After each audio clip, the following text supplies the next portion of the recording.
Está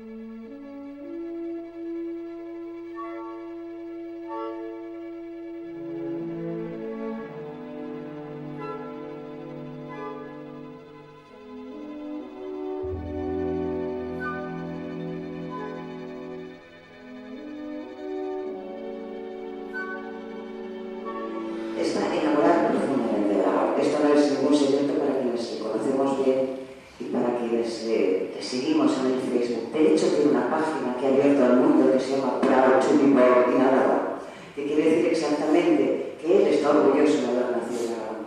Y esto me resulta muy sorprendente porque, así como sé que Aragón tiene un ingente patrimonio histórico, artístico, que es prácticamente imposible circular por una calle cualquiera de un pueblo, una localidad cualquiera, sin encontrarse con una torre, un muro, un foso, un vestigio histórico fabuloso. Lo cierto es que no hay mucha gente que lo reconozca. Da un poco de pudor. Creo que sois un poco pudorosos, probablemente, los aragoneses, tanto como orgullosos. Son dos cualidades que él también tiene en su personalidad. Es puntilloso, detallista, un poco positivoso también, a la par que desconfiado, pero eso yo creo que redunda siempre en el buen trabajo del buen investigador, que siempre rehuye de los caminos trillados y las sendas aparentemente seguras para circular por los caminos más inexplorados y llegar finalmente por distintas sendas a la verdad. Es muy trabajador, es muy temperamental, es muy orgulloso y está enamorado de Aragón. Hoy me decía, no te extiendas mucho porque tengo poco tiempo y tengo mucho que contar, así que voy a ir resumiendo. Y he dicho, por favor, Enrique, estaba nervioso, como es natural, porque es importante para él ser nominado oficialmente cronista de la villa de Aldehuela de Liestos, del Chor Raíces, él y su caravana, porque quienes le seguís también sabréis que con el tiempo, pues una caravana que la naturaleza y el perdón va envolviendo, mimetizando con el paisaje, y donde él tiene puesto un trozo muy importante de su corazón. Yo sé que el día que sepamos todos que se ha perdido o que no queramos, o que no quiera él ser localizado, estará muy probablemente en esa caravana, en ese sitio tan especial, rodeado de sus amigos de Aldehuela. Hoy he dicho, cuéntame una frase, ¿qué significa para ti cuando muestras esas fotografías en Instagram, en la que estás subido de una loma con los pies por delante, observando el paisaje? ¿Qué significa para ti? Porque yo necesito mostrar un sentimiento tuyo. Yo creo que la cultura se llega por los sentimientos y por las emociones, es una vía fácil.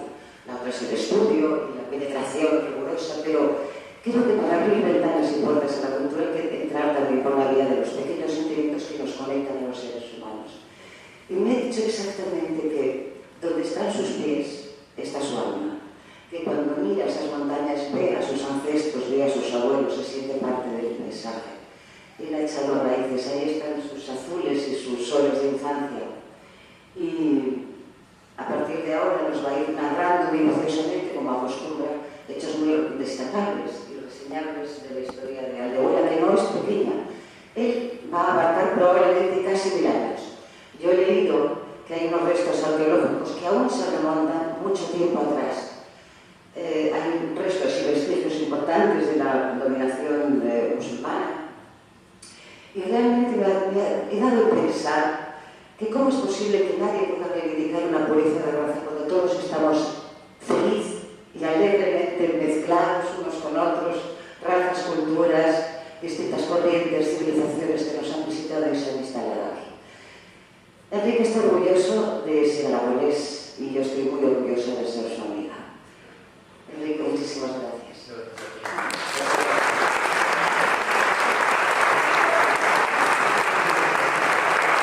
También tengo las palabras porque hay buen alcalde. Yo conozco bien a los buenos alcaldes. Son personas que con los mimbres que tienen, con toda su energía, con sus ganas de mejorar, de cambiar la vida, incluso el paisaje, el alma ya es más complicado, de la ciudadanía, hacen lo que pueden para mejorar la vida de esos ciudadanos que dependen de alguna forma de su gestión y administración. Alcalde Muñoz, que es alcalde desde hace largo tiempo de Aldehuela de Liestos, ha conseguido muchas cosas para el pueblo. Son aproximadamente 60 habitantes, dice la Wikipedia que está a 120 kilómetros de Zaragoza, que está más o menos a una altitud de 900 metros sobre el nivel del mar, más o menos. Tiene algunos hermosos tesoros tiene las hoces del río Piedra, que él ha conseguido que sean más transitables por algunas pasarelas y ha conseguido también la iluminación de la Ruta del Romeral. Yo quisiera convocaros a todos a que visitemos a Arcadio en su pueblo, en Aldehuela, y que hagamos una pequeña reunión ahí. Porque el destino final de todo ese trabajo de Arcadio es que el pueblo se conozca, el pueblo se repoble y siga creciendo y prosperando. Muchísimas gracias y hasta siempre. Hasta muy pronto, Arcadio.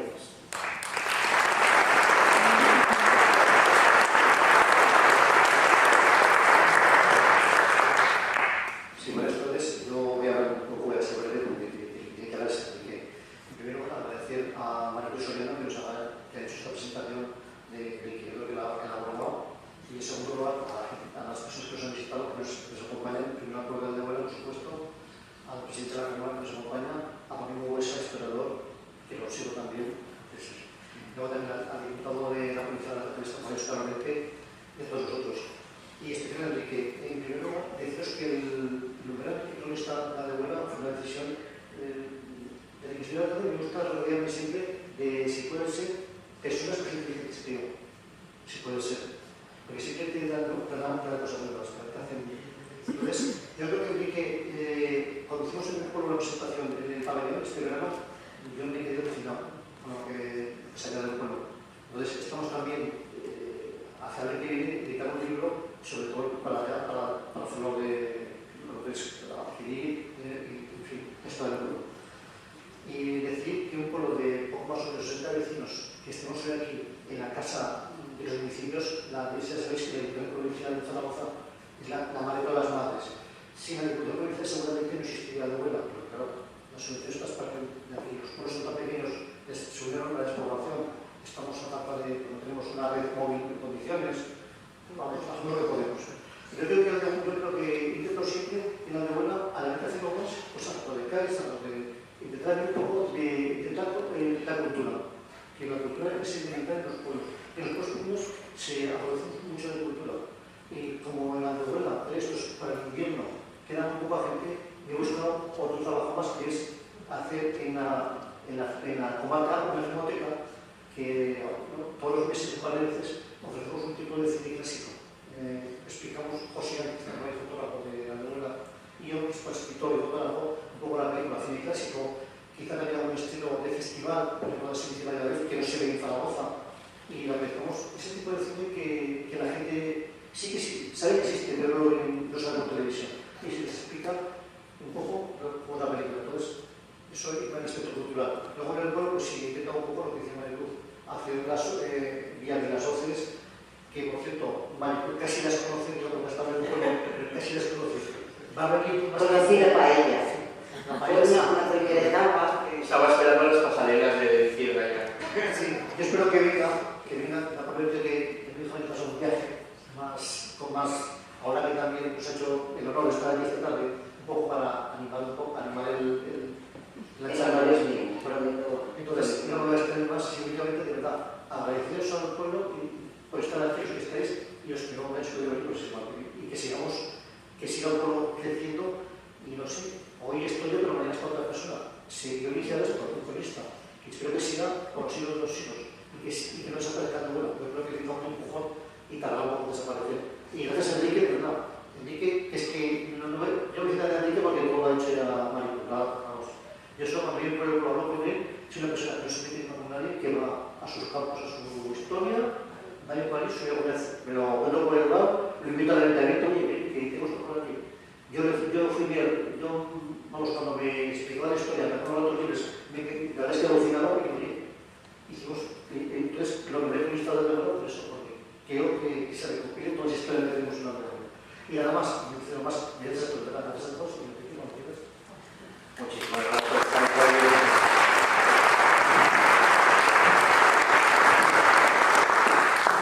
Muchísimas gracias, Mariluz, por estas palabras tan calurosas y que nos llevan a la Madrona. Vamos a empezar. Yo soy un poco. Meto la primera y ya está la quinta la trazo. Hoy estamos en un día claro. Es 11 de diciembre de 2018. Son 9 siglos, 9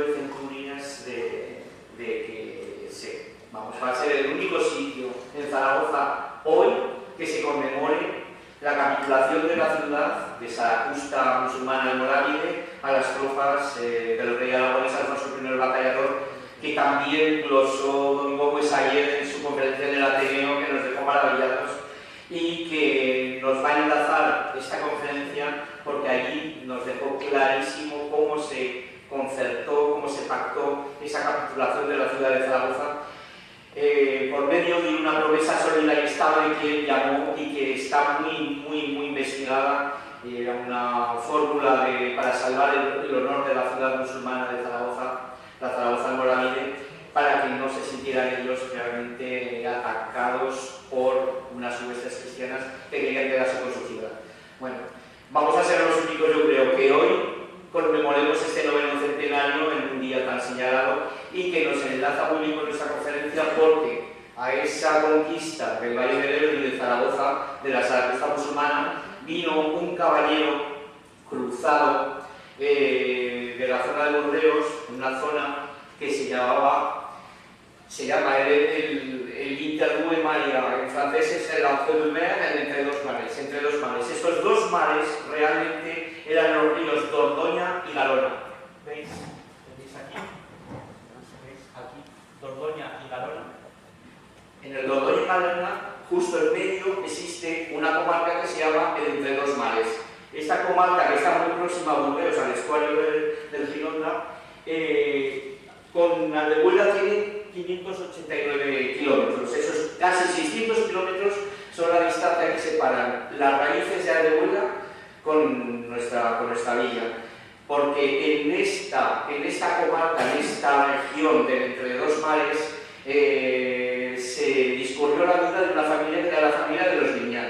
Una familia que eran próceres, que eran patricios, que estaban al servicio del duque Guillermo, el duque de Aquitania, Guillermo VIII, y que junto con otros señores de la tierra de esa zona se juntaron para donar parte de su tierra a una labor fundacional de una gran abadía cisterciense por la orden de San Benito, que fue la abadía de la Selva Mayor. Esta abadía de la Selva Mayor se fundó por San Gerardo de Corbí en el 1079. Entonces esta es una fecha muy importante porque son los primeros datos constatados que tenemos de unas familias nobles de la zona del sur de Francia, sobre todo en esta zona de Burdeos, que donan tierras, y se saben los nombres de estos donantes, de estas familias, de sus hijos, sus padres,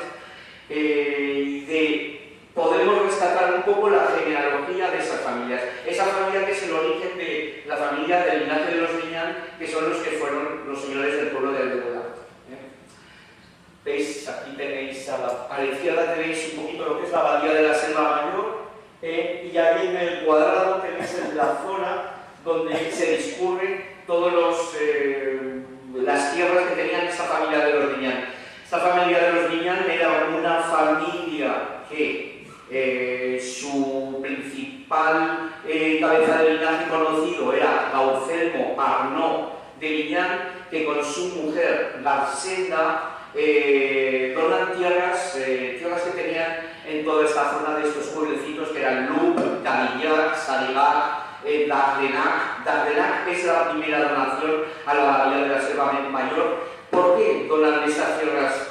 Las donan porque un hijo suyo, un segundo, lógicamente porque el primero era el que se iba a quedar, detentaba el mayorazgo, se iba a quedar con lo que era el patrimonio de la familia de Liñán, que era Raimón. El segundo era Gaucelma.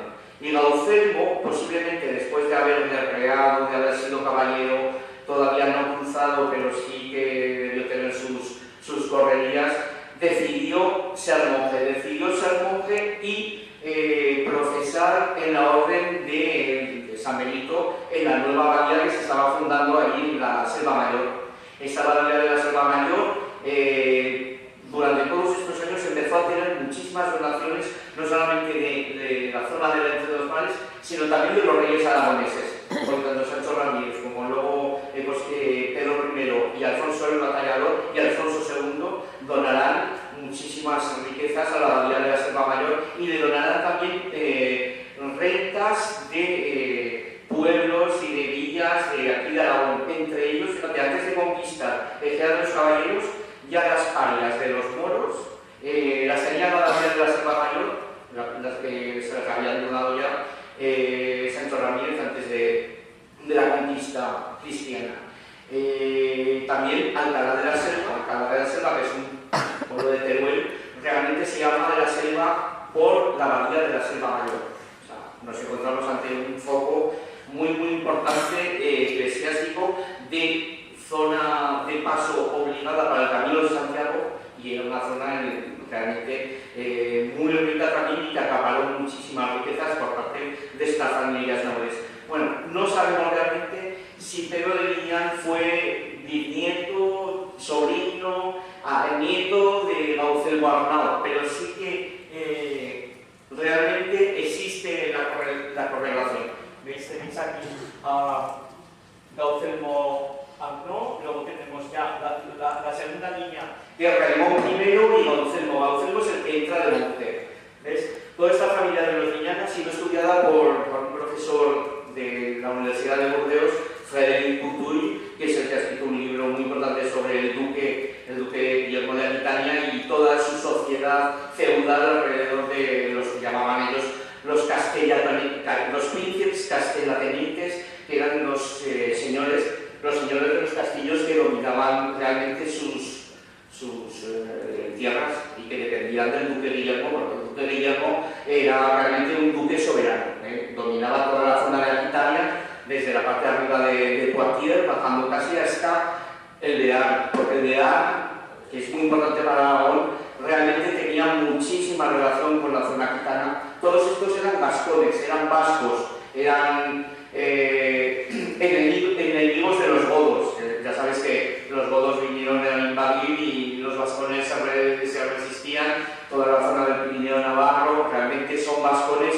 Los navarros del Pirineo más que los vascos propiamente dichos de la zona de San Sebastián o de la zona de Bilbao, que realmente en esa época no tenían todavía sus villas fundadas y que no eran realmente los vascones como en esa primera Edad Media se conocían.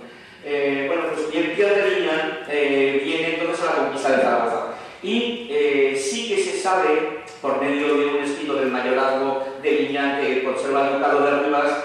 Este es un escrito que no es 100% fidedigno, es un poco de leyenda, pero sí que dicen, eso se conserva desde 1600 y con estos escritos del mayorazgo de Liñán, que Pedro de Liñán en el 1122 en Morlás, en la capital del Bearn, cuando Céntulo de Vigorra, el conde Céntulo de Vigorra, fue a un acto de vasallaje para ponerse a disposición como buen vasallo del rey Alfonso el Batallador, allí delante de Gastón de Bearn también después de la conquista ya de Zaragoza en el 1122. Entonces ahí en este escrito del mayorazgo de Liñán, de los duques de Artigas, dicen que Pedro de Liñán acudió y Céntulo pidió por él, por los Liñanes, para que le concedieran tierras en la zona de Calatayud, posiblemente en la Aldehuela de Cristos, que es el señorío más antiguo que conservaba este ducado de Rulas, pero ahora lejos. O sea, el duque de Rulas era el dueño del pueblo en el 1830, 40 y 60.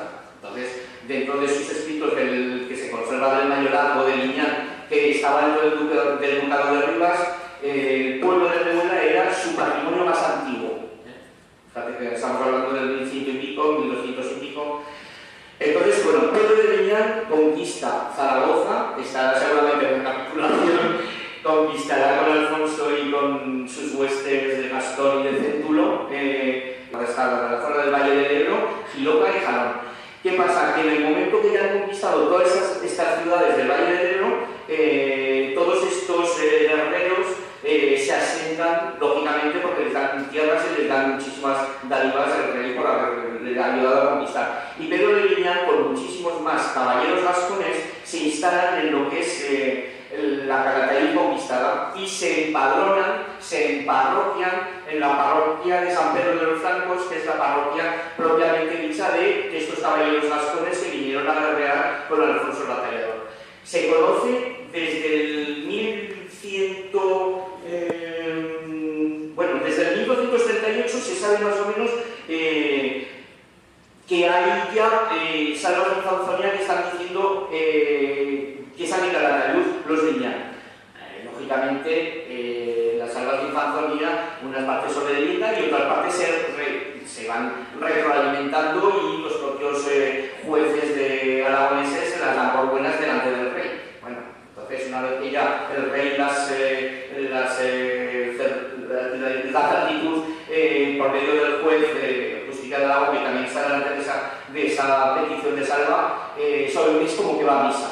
Entonces, lógicamente, cuando consultas salvas y infanzonía de nobleza de estas familias, se sabe un poco el linaje. Pero ya os digo que eso es leyenda, que en el 1122 el círculo de Bugorra le diera al Aldehuela de Listos a los Liñán, no está comprobado, por supuesto. Porque lo que sí que está comprobado es que en el 1144, o sea, Tiestos, que es como se llamaba Aldehuela, se llamaba Tiestos, tenía iglesia. Y eso lo sabemos por una bula del Papa Lucio II, que en el 1144 aparecen todas lo que son las iglesias de la zona de Calatayud, las iglesias de Calatayud.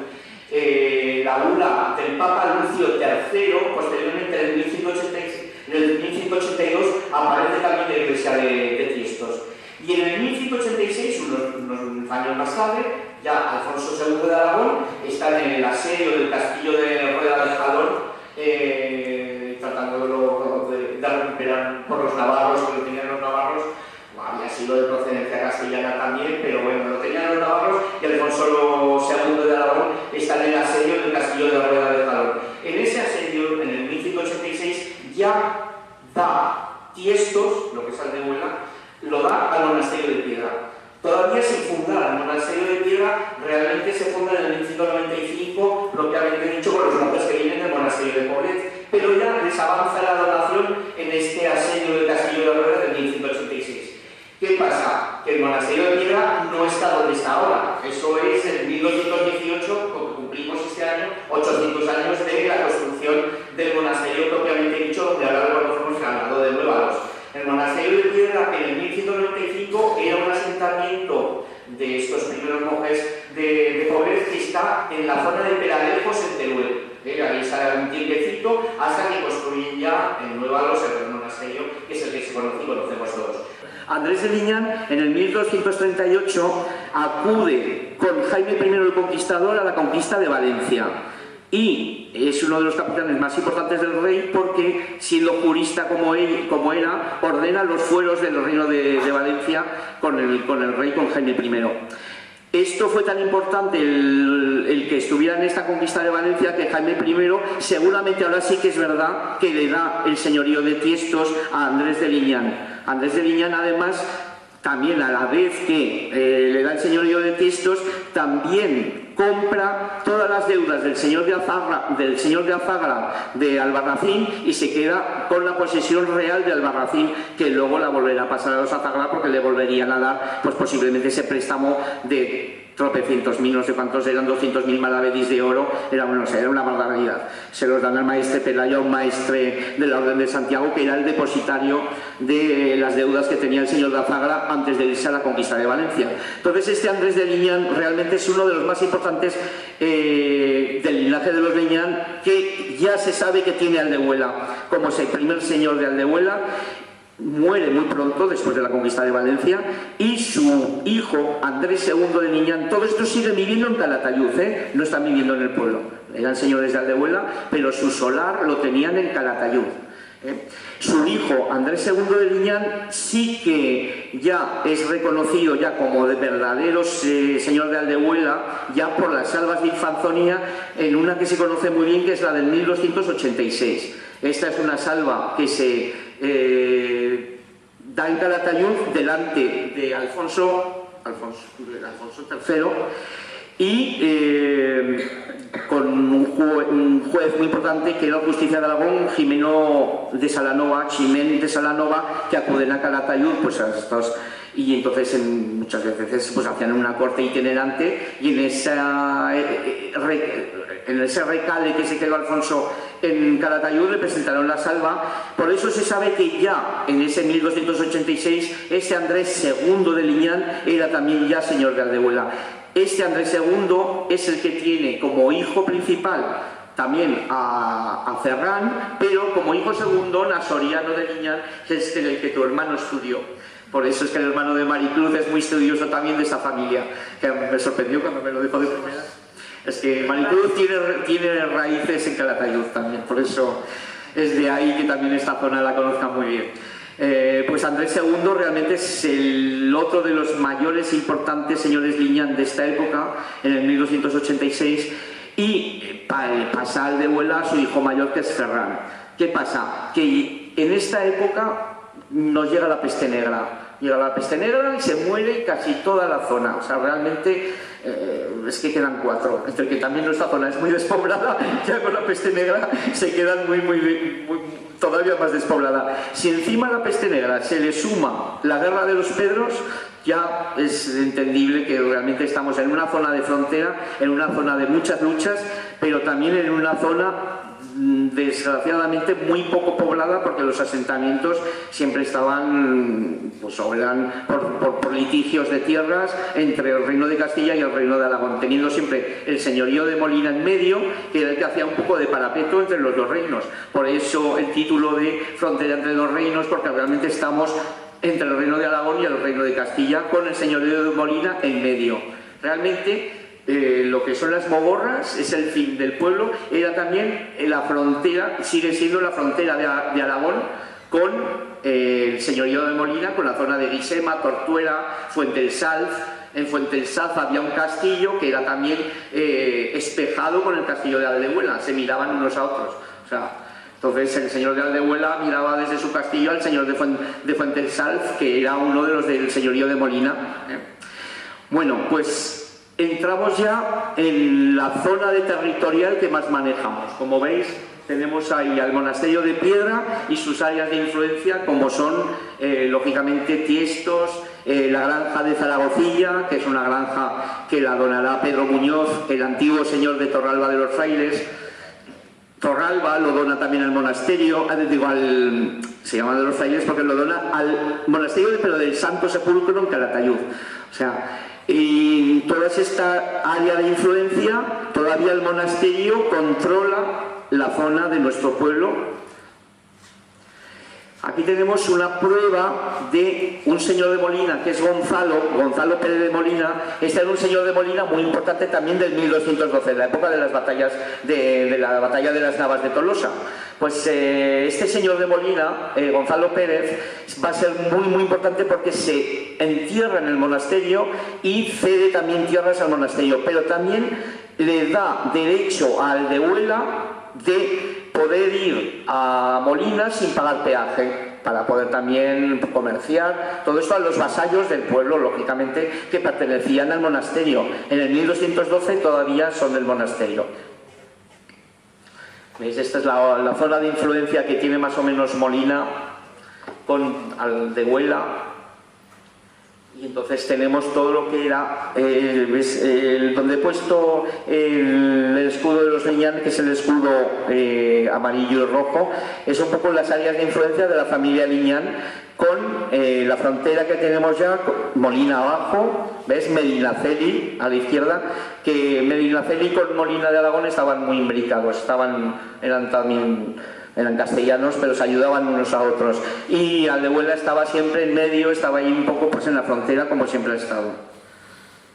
Esta es la primera prueba, un poco escrita, de un árbol genealógico importante de la familia Liñán. Veis arriba está Andrés de Liñán, que es el que decimos que conquista Valencia, y pasa Andrés II, Ferran, y llega también a los Alfonsos, que ya son... Estos escritos, ¿ves? Esto los escribió en unos escritos que posee Luis Salazar y Castro, que fue un gran genealogista, que escribió sobre todo con la familia Lara, la familia del señorío de Molina, escribió una gran obra de la historia de la familia Lara. Y entonces en sus escritos tenía el árbol genealógico de los Liñán. ¿Veis? También aquí se ve ya. Con estos árboles hemos podido saber un poco también si realmente todos los padres, los hijos, si había un tío, si un padre no tuvo el señorío porque se murió antes. En fin, tenemos, ves, gracias a esto. En la casa de los Liñán, que se conoce en Ibdes, porque Aldehuela no tiene Palacio de los Liñán propiamente dicho en esa época, porque ellos estaban en Calatayud y luego tienen una gran mansión solar en Ibdes, porque la rama de Ibdes inicialmente fueron los primeros que tuvieron el señorío de Aldehuela, no con el nombre de Aldehuela, sino con Valdemoros, que era una pardina que estaba... Pardina era una antigua granjita en una zona despoblada cerca de Ibdes, que se llamaba Valdemoros. Y entonces Andrés II de Liñán fue señor de Valdemoros, y entonces ellos tuvieron ahí también su solar. Vamos a pasar rápidamente porque ya nos llegamos al 1434 un poquito, porque si no, el 1434 es una fecha muy importante también para nosotros, para Aldehuela. ¿Por qué? Es un año jacobeo, es el año en que un gran caballero de León, Suelo de Quiñones, organiza posiblemente el último gran torneo justa caballeresca que hubo en la Edad Media. En este torneo que se hizo en el verano del 9 de julio al 10 de agosto, en ese mes del verano de 1434, este caballero Suelo de Quiñones, pues lógicamente tenía una dama, una amada, que quería un poco contentarla. Entonces llevaba la argolla de la amada, la llevaba al cuello, y Suelo de Quiñones pidió al rey castellano, a Juan II, que le dejara hacer una justa caballeresca en el puente de Órbigo. El puente de Órbigo es el puente de necesario paso para acudir por el camino de Santiago hacia Santiago desde Órbigo, desde el hospital de Órbigo. Entonces, en este puente, que es un puente muy importante, Suelo de Quiñones tuvo esta justa caballeresca, que la recuerdan, vamos, los anales como la última gran justa. ¿Qué pasa en esta justa caballeresca y en este torneo que fue tan importante? Que un señor de Aldehuela, bueno, no era el señor de Aldehuela, era bisnieto y suegro de un señor de Aldehuela. Este era Hernán III de Liñán, que sí que venía de la zona de la rama de Ibdes, de esa casa solar de Ibdes, que va a Órbigo, a la llamada de Suelo de Quiñones, a romper lanzas, como se solía decir, o sea, a ajustar con otros caballeros de la época. Y entonces él hace su justa caballeresca el 14 de julio del 1434. Desgraciadamente, después de 10 o 12 lanzas, se siente indispuesto, no puede terminar su justa, pero le dan el beneplácito de que se retire sin cobardía, vamos. Se repone al día siguiente y puede volver otra vez a ajustarse contra otro caballero castellano. O sea, y entonces allá en el 15 de julio le hieren la mano y un cirujano le tiene que atender la mano. O sea, entonces este Hernán fue suegro de un señor de Aldehuela, porque su hija Catalina de Liñán se casó con un señor de Aldehuela. O sea que hemos tenido realmente a gente por toda esa zona también de la alta edad media, de la baja edad media, muy importante, en fenómenos realmente que se han estudiado muy bien y que nadie podría decir. En este puente de Órbigo, en el Paso Honroso de Suelo de Quiñones, acudieron 10 caballeros aragoneses, de los cuales 4 eran de la zona de Calatayud.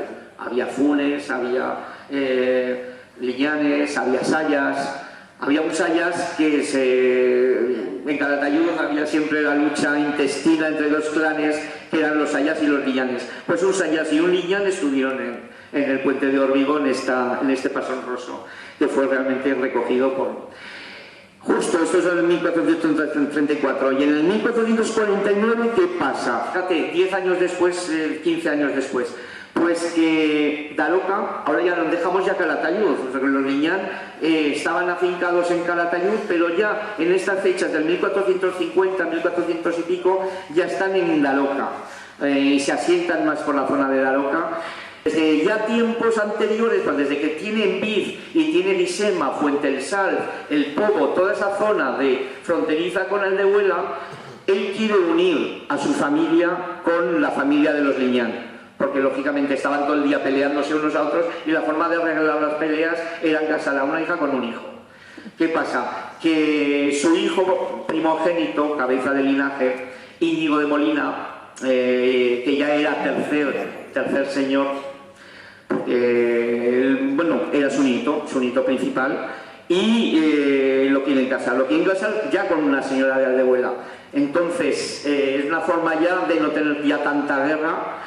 Y entonces en el 1504, 50 años más tarde de esto, porque el caballero viejo se muere, lógicamente, en 1454 se muere el caballero viejo, pero él ya deja ordenado que su nieto ya se casara ya con alguien de Aldehuela. ¿Qué pasa? Que su nieto, Íñigo de Molina, tercer señor de Enviz, se había casado anteriormente con una Mendoza, la familia poderosa de los Mendoza castellanos, del condado de Priego. Esta Catalina de Mendoza tuvo una hija con él, pero no tuvo hijos. Se muere su mujer, él es viudo, es muy mayor ya, Íñigo de Molina, y entonces en el 1504 es una fecha realmente importante para nosotros, para el pueblo de Aldehuela, porque es el primer casamiento que existe en el pueblo de una señora de Aldehuela con un gran señor, como era Íñigo de Molina, el señor de Enviz, el Pobo, Santiuste, bueno, este era el rico de la zona, como que dice. Entonces, esta boda fue realmente muy celebrada. Isabel de Liñán era joven, Íñigo de Molina estaba ya a punto de morir, pues se murió a los 2 años después. Justo le dio tiempo a tener un hijo con Isabel y muere. Entonces Isabel de Liñán, la señora de Aldehuela, se convierte en señora consorte de Enviz, de todo el territorio de la zona del señorío de Molina más poderoso, y tienen a un hijo que es Antonio. Y entonces ya ¿ves? Pasamos. Bueno, fíjate, esto sí queda curioso, que os lo voy a decir, que también por eso me lo había apuntado aquí en la chuleta. En el 1504, cuando se casa Isabel de Liñán, es el 22 de noviembre de 1504. 4 o 5 días después se muere Isabel la Católica. O sea que también estamos en esa época de los reyes católicos, iniciando ya con Carlos V. Hemos pasado ya de los Alfonsos, de todo, y ya llegamos un poco a lo que es ya una España ya potente por medio de un emperador como es Carlos V. En esta época, Alonso de Molina, el hijo de Isabel de Liñán, esto es curioso, vais a ver, porque cerca de Aldehuela tenemos el gran castillo de Zafra, que es el castillo que se ha utilizado para la serie Juego de Tronos, que es una maravilla. Que no haya estado, de verdad que vaya a verlo.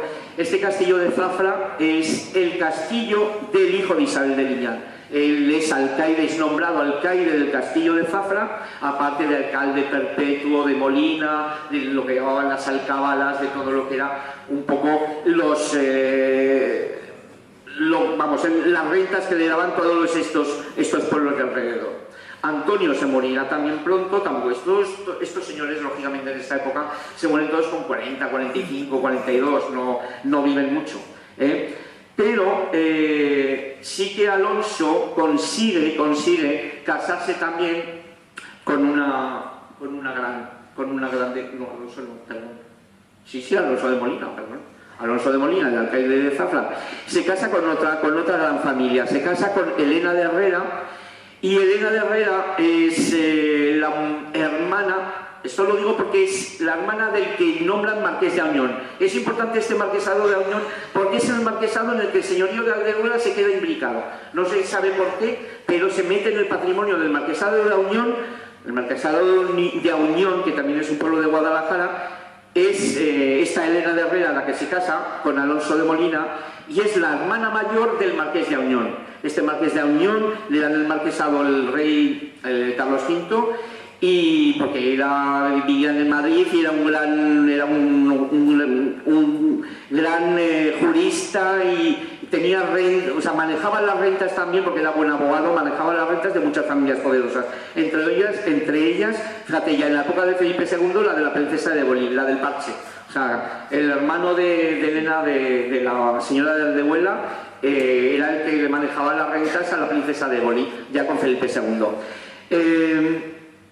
Vamos a dejar ya pasar todo esto. Simplemente llegamos ya al 1591, enlazando con Zaragoza, con las alteraciones de Zaragoza. ¿Qué pasa aquí en Zaragoza? Pues que Felipe II viene aquí a poner orden a todo lo que hubo con Antonio Pérez, el problema que hubo con la princesa de Éboli. Bueno, pues aquí hacíamos las cosas un poco, lógicamente, con nuestros fueros propios, y Felipe II se viene aquí con Alonso de Vargas, con un gran ejército, a poner orden a esta ciudad levantista, que a ver qué pasaba aquí, que acogían a un proscrito como Antonio Pérez.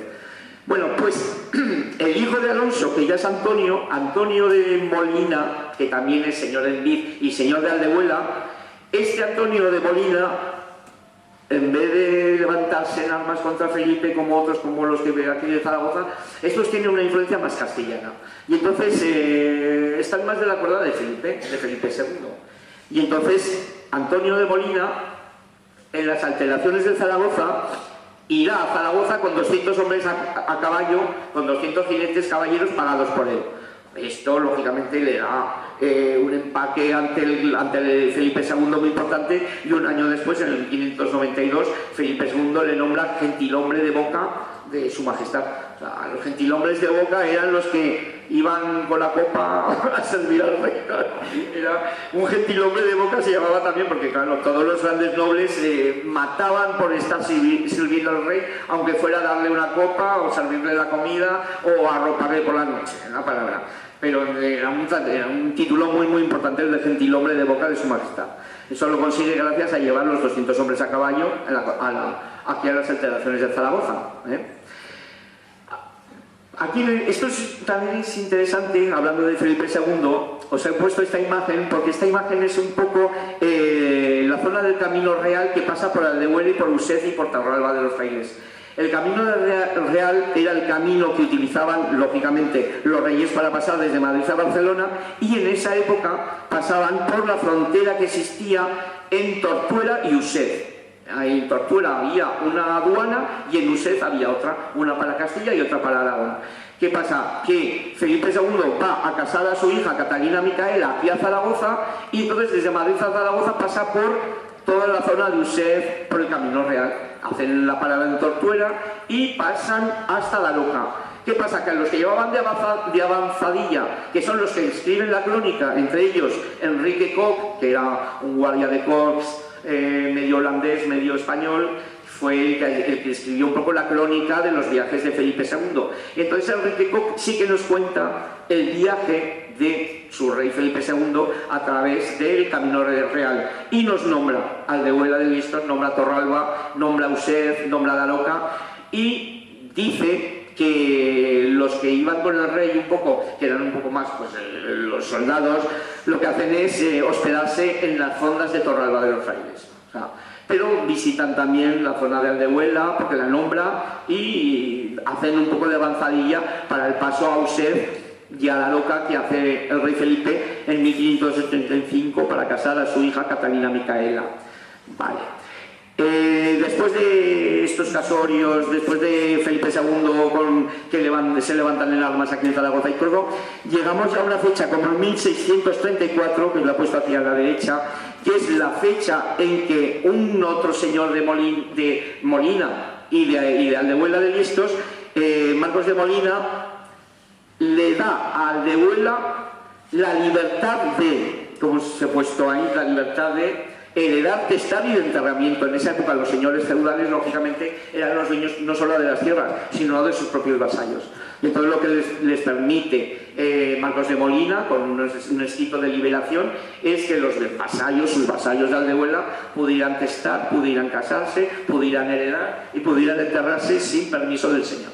Eso ya era una gran oportunidad y un gran favor de libertad que ganó este señor Marcos de Molina.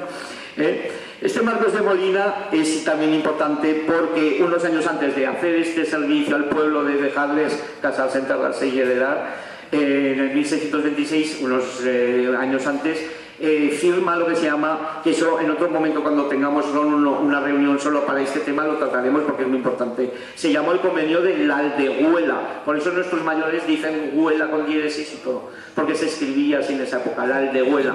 Y existe un convenio muy importante entre dos señores, uno de Envid y otro de Aldehuela, que eran sobrino y tío, y hay un litigio de que uno dice que como era segundón tenía que quedarse con Aldehuela y no con el señor de Envid, en fin. Se pegaron como litigiando de casi 15 o 20 años, hasta que en 1626 consigue Marcos de Molina quedarse en teoría con el pueblo de Aldehuela y ya se deslindará ya el señorío de Envid y irá a pasar a la rama de su tío Íñigo de Molina. Entonces se queda ya solamente lo que es Aldehuela propiamente dicho, con otra rama que ya los de Envid ya no la tienen, ¿eh? Y de esa rama principal nacerán a la siguiente generación el marquesado de Envid, y de los marqueses de Envid saldrán otra rama al cabo de un bisnieto, que será el constructor del pueblo de Aldehuela, el constructor de la iglesia de Aldehuela, que es Juan Antonio Remírez de Baquedano y Zúñiga, que fue el que en 1767 construye la iglesia que ahora conocemos.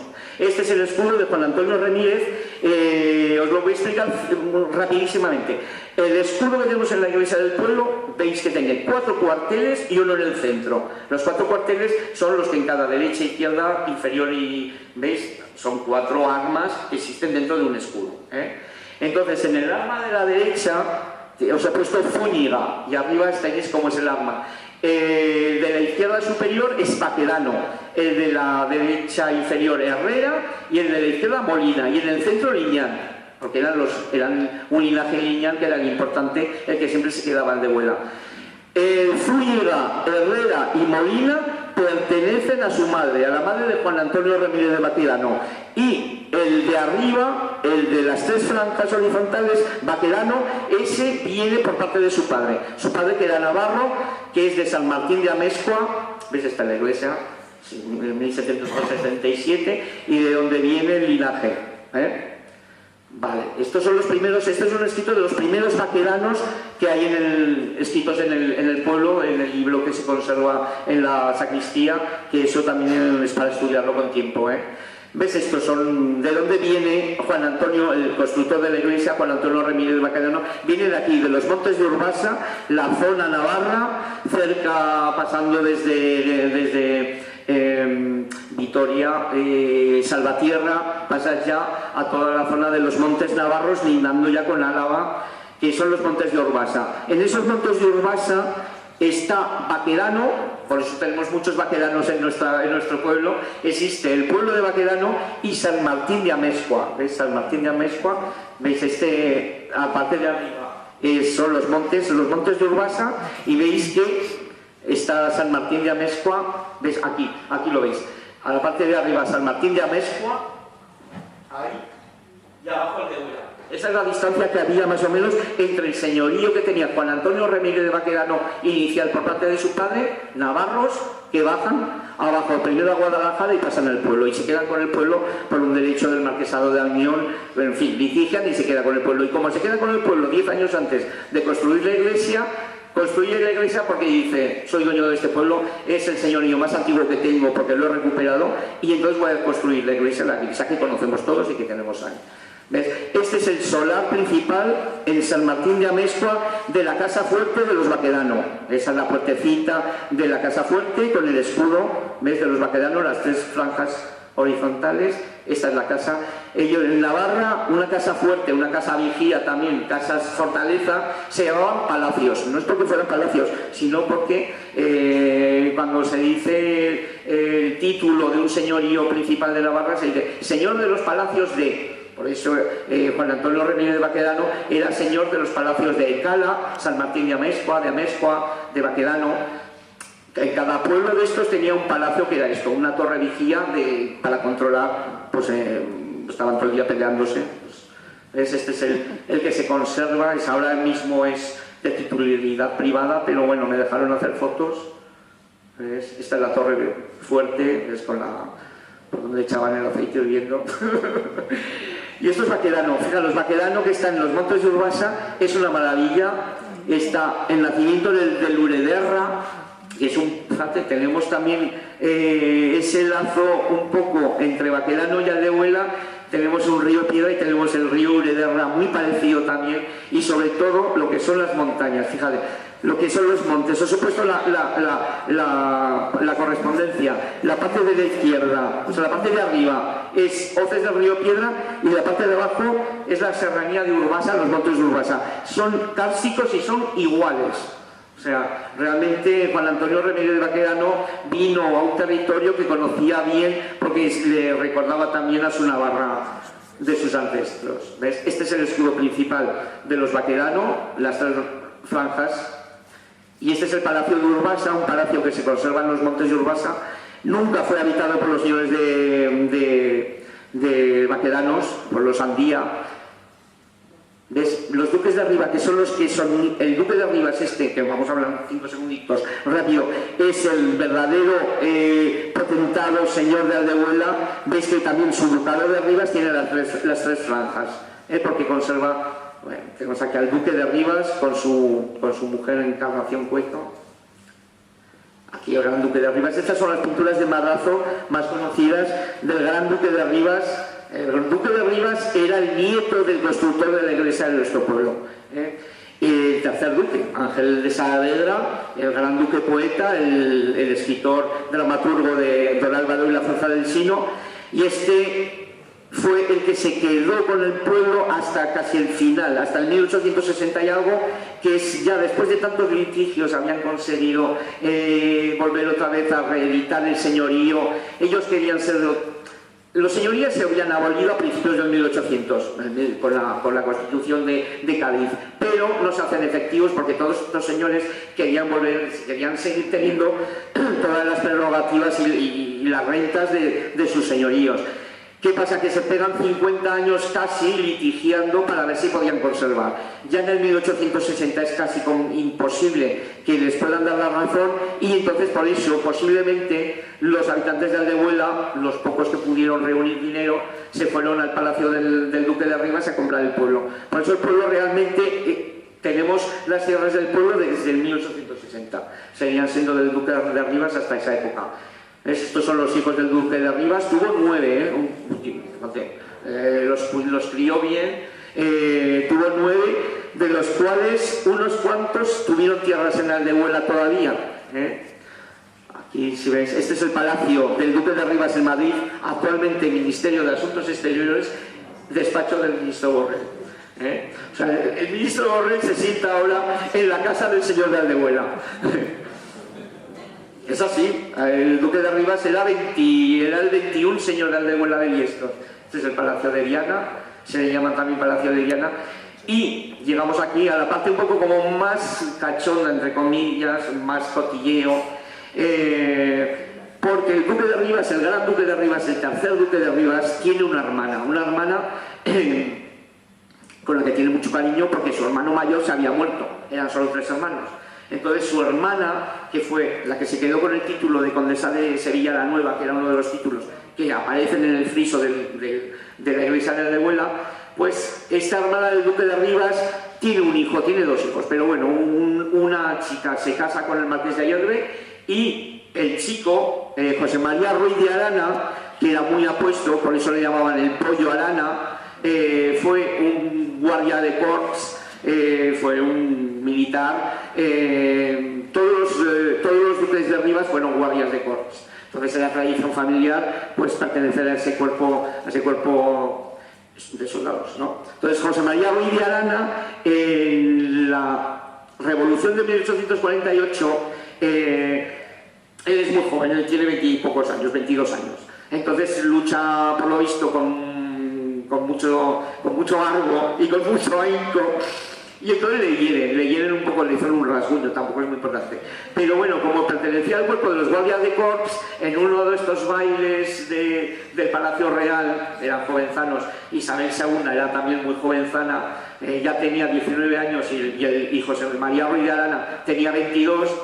Entonces se conocen en Palacio, le hablan de que él había sido un héroe, que lo habían herido en la Revolución del 1848, que consiguen, lógicamente la reina Isabel consigue que no lleguen a buen puerto. Entonces, como para premiarle, lo vuelven a condecorar y lo suben de categoría. ¿Qué pasa? Que Isabel II se fija Isabel II, la de abajo, ¿ves?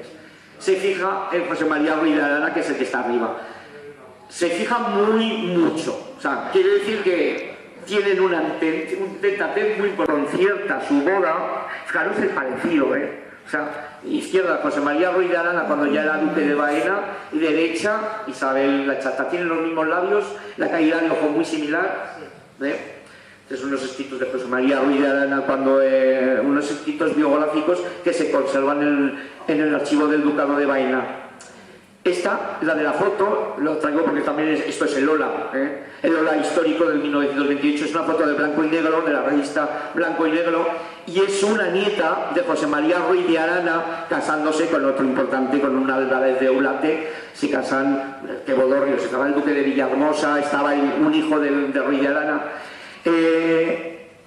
El premio que le da Isabel II a Ruiz de Arana es casarlo con la duquesa de Baena, con una grande de España, que su padre, un Osorio de Moscoso, tuvo la mayor cantidad de títulos y grandezas de España que se conoció, mucho más que la duquesa de Alba, que la de Linenatelli. O sea, este Osorio de Moscoso, el duque de Baena, el padre de la que se casa con el Pollo Arana, era realmente el noble más importante, era mayordomo de palacio, caballerizo principal, era jefe de palacio.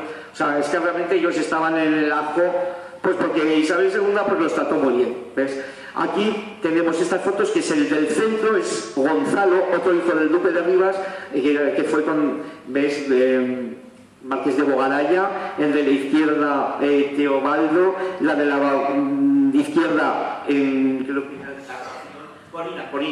Corina, y de la derecha, su hijo, el cuarto duque de Rivas. Estos son todo, ¿ves? Esta es...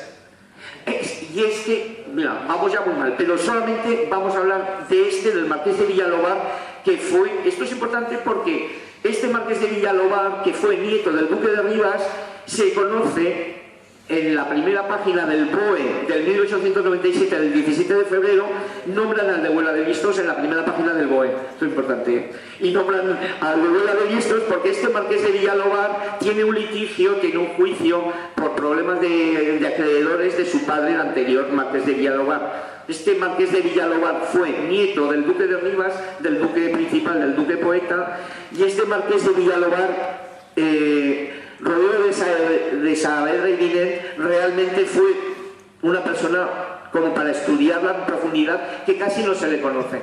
Fíjate, él se quedó con un monte, una novena parte, porque claro, eran 9 hijos, los hijos del duque de Rivas eran 9, él se quedó con una novena parte de una cuarta, o sea, eran 4 hermanos, pues una cuarta parte de una novena parte. Él era nieto del duque, entonces, fíjate, de una cuarta novena.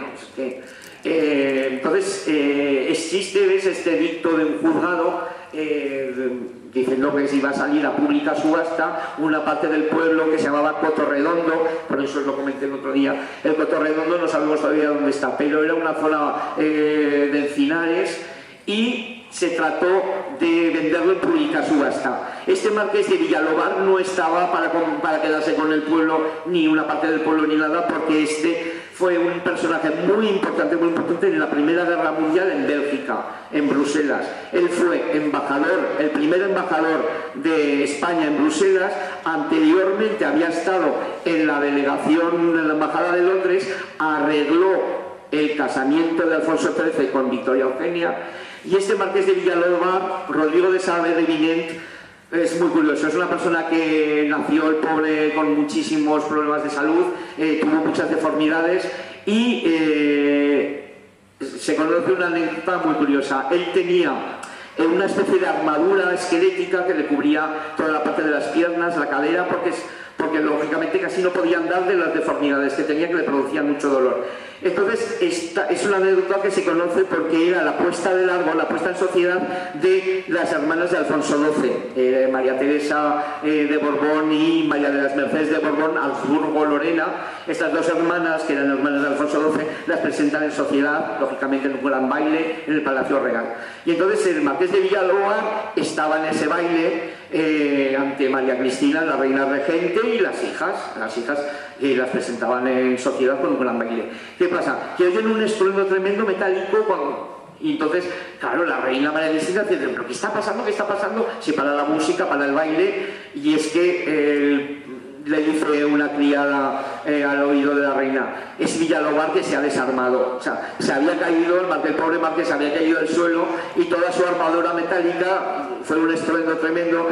Todos fueron a ayudarle y el marqués de Villalobar dijo, no, que no me ayude nadie, que tengo a mi criado que sabe cómo manejar la armadura. Entonces tuvieron que llevarlo, el pobre, pues como pudieron, con toda la armadura metálica a un cuarto, que le volvieron a rearmar todo. Fíjate qué hombre, qué tesón tenía este marqués de Villalobar, que sobre todo es muy querido en Bélgica, donde tiene calles, plazas, placas, porque fue como el Ángel de Budapest, como Ángel Sambriz, pero en la Primera Guerra Mundial lo que consiguió es que todo el pueblo belga durante 4 años de la Gran Guerra no padecieran hambre, porque lógicamente los alemanes habían ocupado toda Bélgica, se habían quedado con todos los víveres de todos los pueblos que suministraban a Bruselas y a toda la zona del sur de Francia, y él consiguió, con todos sus contactos diplomáticos, que tenía muchos, y él era amigo también del presidente de Estados Unidos,